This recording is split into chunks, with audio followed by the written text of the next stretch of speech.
Godfrey, Nsereko, and JB Musisi from Uganda. Dr. Godfrey Nsereko is a trained health worker, epidemiologist, and pharmacist by profession with a rare passion for speed and cars. Since 2018, he has participated in over 20 rallies in the two-wheel drive championship and was the only Ugandan two-wheel driver in the 2019 Safari Rally in Kenya. We caught up with the crazy doctor at his home in Kitezi.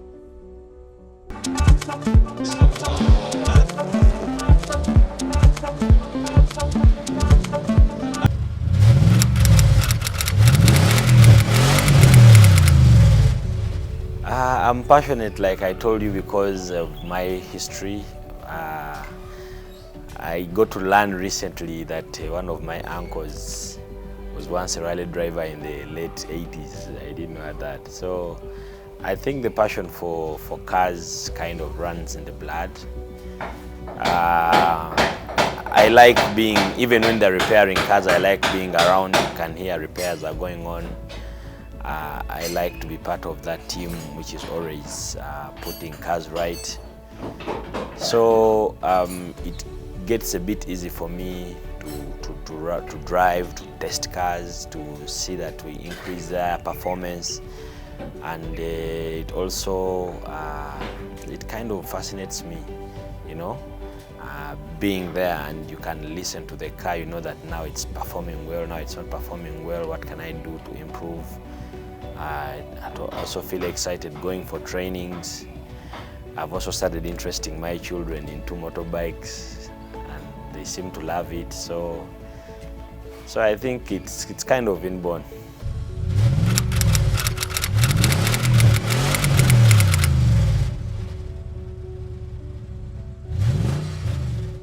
First priority one is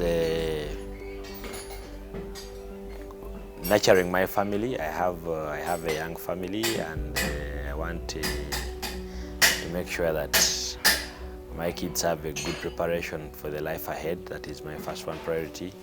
Of course, the second one is growing my career.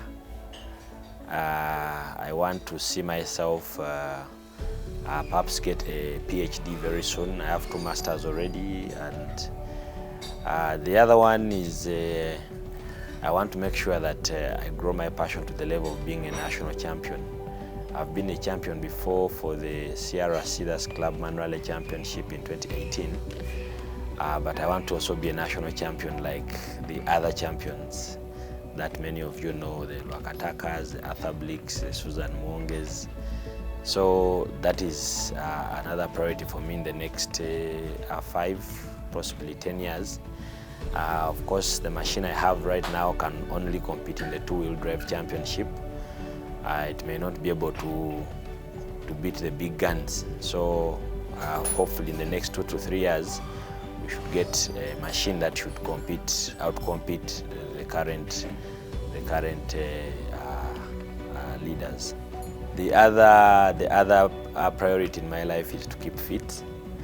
As we grow old, we get into those dangerous and vulnerable years. So I have to always keep fit. That's why I keep exercising. I play a lot of football. It's part of my priorities.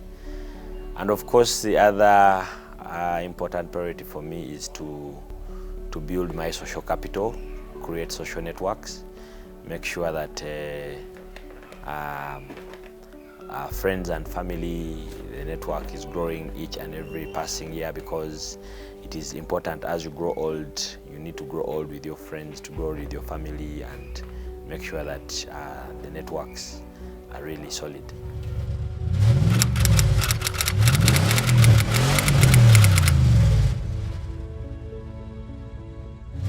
I think one of my strengths is I've been told that I'm intelligent. I don't know how to assess my own intelligence. But why I'm mentioning that is that it has given me the ability to learn, to unlearn and learn new things. So whenever I have an opportunity to learn something new, whether it's from my navigator, whether it's from another driver, whether it's from someone with experience, I utilize that opportunity to to improve on my skills. The way I was driving in 2017 when I joined is not the way I'm driving now. I used to overturn the car many times. These days I don't overturn the car, but yet I'm faster. So for me, I think it is a strength to be able to learn. Also, another strength I have is that I listen. I'm a very good listener, and all the co-drivers I've sat with can tell you that I'll listen to the notes. If he gives me the wrong note, I will take him to the bush. So I'm a very good listener, which I also think is a very, very good strength. And then also I like being prepared. One of my weaknesses is that I'm a perfectionist. I want things to be very perfect. If they have sprayed the car and I see something not very nice, I can make a very big issue out of it. Yeah, so of course, when you interact more with people, when you're in very many social networks, you learn to deal with people, you learn to deal with yourself. So I'm aware of that. I'm aware of myself being a perfectionist. The other weakness I have is I tend to blame myself for things that happen. Yeah, so for example, if I'm in a rally, let's say, and the gearbox gives way, I start blaming myself. Maybe I didn't tell the mechanics to put the CC, maybe I over-revved the engine, you know. So sometimes I take a lot of pity on myself in the process. But I'm also trying to learn that some things happen because they have to happen. You don't have to be the cause, you don't have to be the precursor, and you take it as it is, and you move on to see that you improve and become better.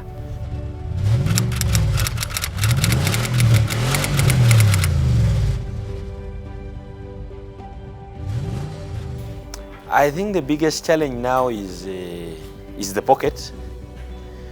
Yeah, funds are a very big issue. We are in a sport that is very much driven by funds.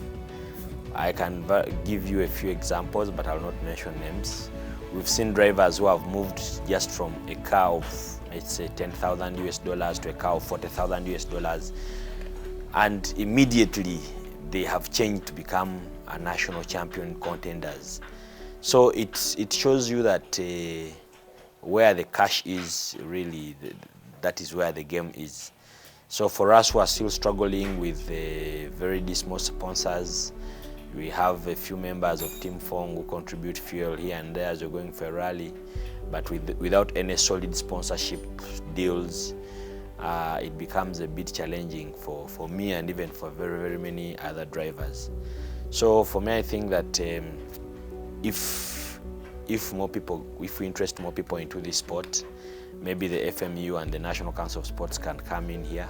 If we interest big players to come in and support drivers directly, improve our machines, improve our practice time,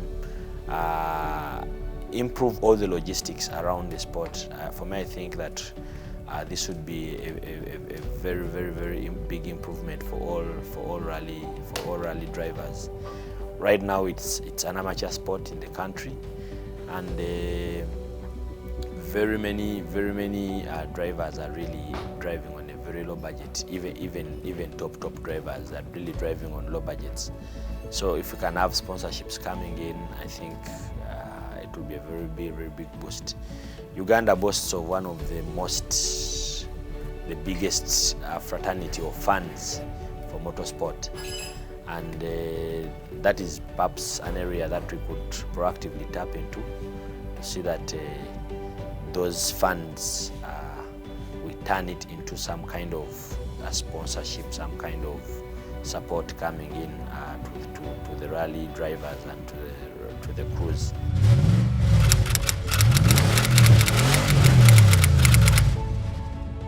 It's a bit of a challenge.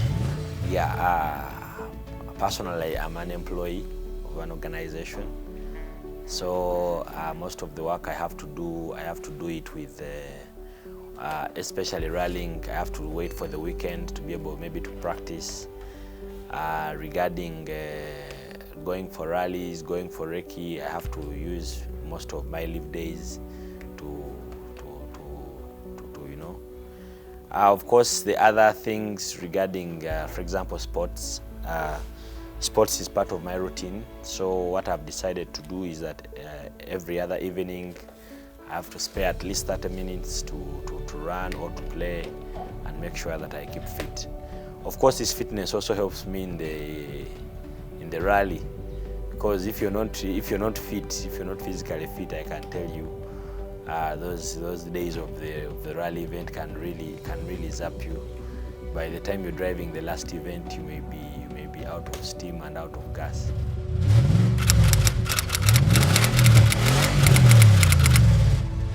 Yeah, my routine, especially weekdays, usually I'm up around 6:30. I prepare.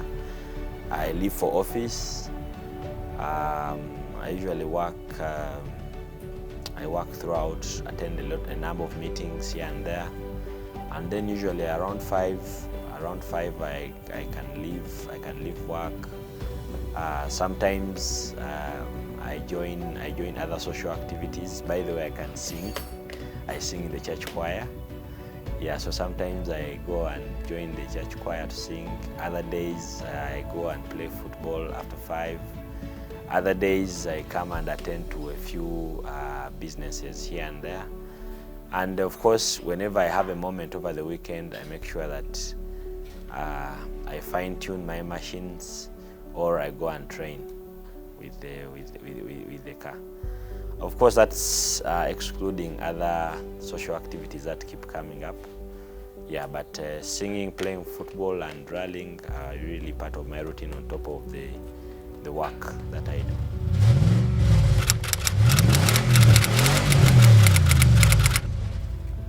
For you to be competitive, your mind has to be rested, your body has to be in shape, your body has to be rested. So what I usually do is that if I want to party, I will party before, maybe 2 days before the actual event. During the days of Reiki, I'll party, but once it clocks Friday evening and I know that there is a race, I usually advise people to rest for at least 6 hours. 6 hours should be the minimum. So it's up to you. If you're going to party until 1 a.m., then you should wake up at 7 when the cars have left. So 6 hours for me would be very, very, very good rest for any normal person. And of course, I would advise everyone who is going to start a race in the morning, at least take a fruit or take a juice. Don't go on an empty stomach, because this is an adrenaline-filled sport. You don't want to be, you don't want your body to be lacking glucose as you're all heated up for the race. So at least you take something light and you start the day. I've had some people take heavy things. Some get Rolexes, they call it in Kokoto. So you take something heavy to start the day before the rally. Yeah, but I think something light is okay after some good sleep of at least 6 to 8 hours.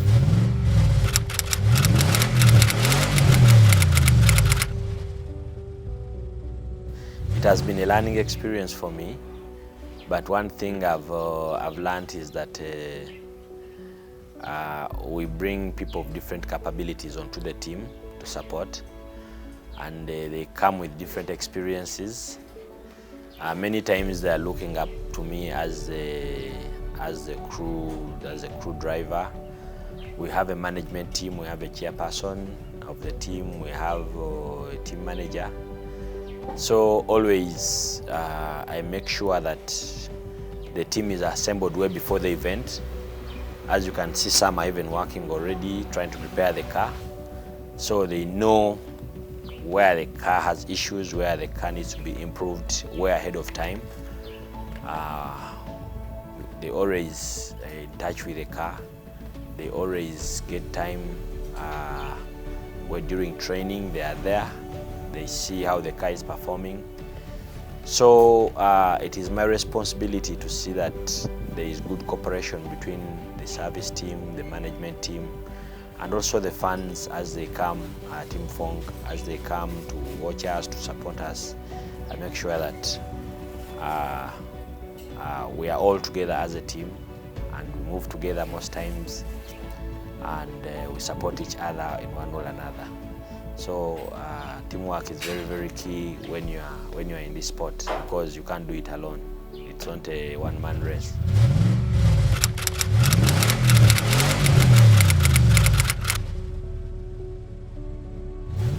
For motorsport, which is more recent, I have been a national champion in the Clubman Rally Championship. That was in 2018 as a driver. 2019, 2020, the most recent season, I was the first runner-up, or what we call the second. I took the second position on the two-wheel drive championship, which for me I think was also a very good feat. Currently, I'm in third position on the two-wheel drive championship. One of my biggest highlights was being able to finish 7th overall in one of the events last year in Ginger, the Sexy Speed Rally. I finished among the top 7 crews. So for me, that was a very, very big highlight. That particular season, out of the 7 events, I managed to finish 5. And out of the 5 that I finished, I was the best in 4. In the Power Rally 2018, I was the second in the CRC. But all the other events where I finished, I was the best, and I was competing against very fast cars, the Evo 7s, the N12s, and I was driving a Runix. So for me, it still remains the highlight of my motorsport career to date. I hope that I can be able to win the two-wheel drive championship. I've been in the championship for now 2-3 years. So I'd hope that I would win it sooner, but it keeps eluding me. But hopefully when I win it, I can now look at getting a bigger machine, a faster machine, more powerful, to come for those so-called top drivers.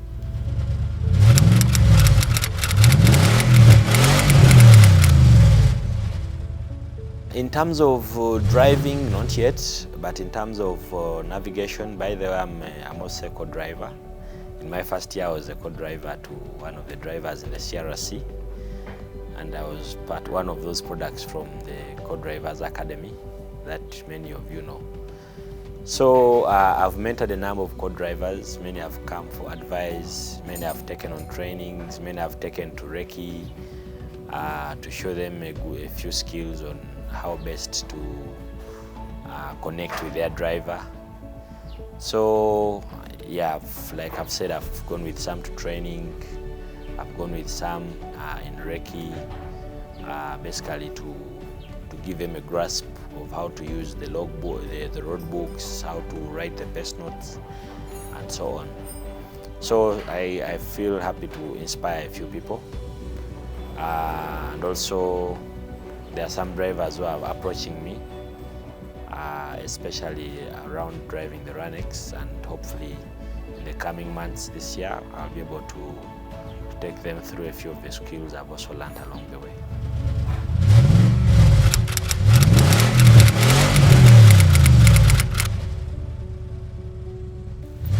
One,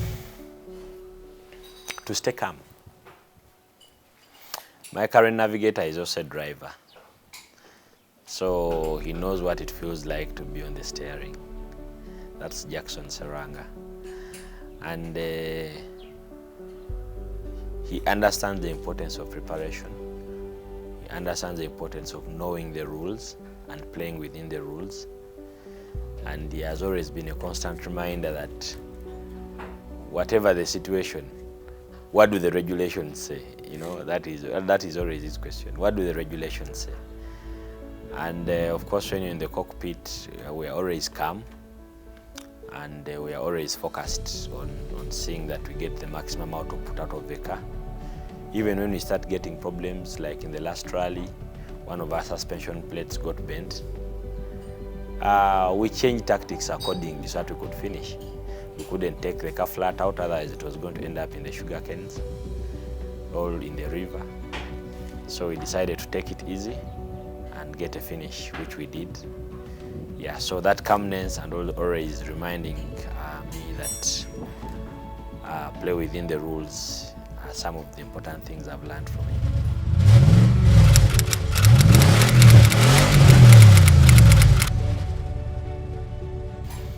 Knowledge of the rules is very important. They have to be up to date, especially in the event. They need to know what's going on. Of course, I need someone with very good mathematical skills and thinking skills, because you need to calculate time.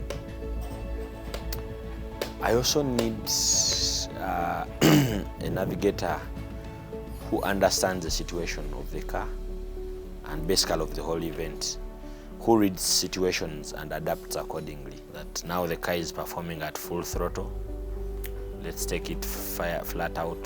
The car is now having issues, let's take it easy. You know, that kind of calculation is what I think is very, very important. And of course, someone you can easily communicate and coordinate with is very, very, very important.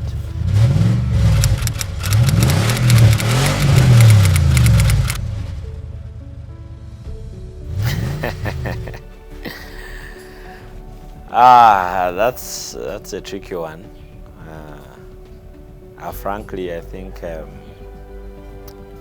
grown to love Subarus, and a car in the Subaru series with high performance would be my dream car for now. Even if it was a proto kind of car, but with a Subaru underpinning, I think I would really love it. But otherwise, right now, I think that I might be interested in getting a GVB or an N12B.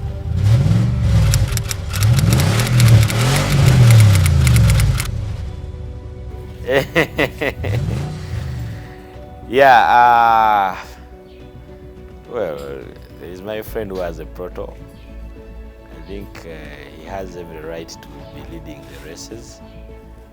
He's not, so sometimes I feel like I get a chance with some of those cars, because I can assure you that there are very, very good drivers out there who are just limited by the kind of machines that they have.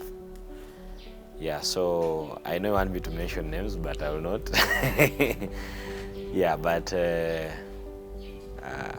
think there are quite a number of really powerful cars, and not many drivers are getting the juice out of the car.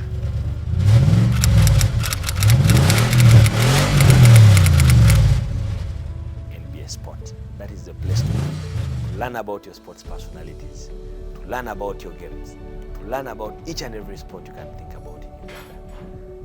These guys have brought it all into your sitting room. So tune in, NBA Sport. And the rock, Godfrey, Nsereko and JB Musisi from Uganda.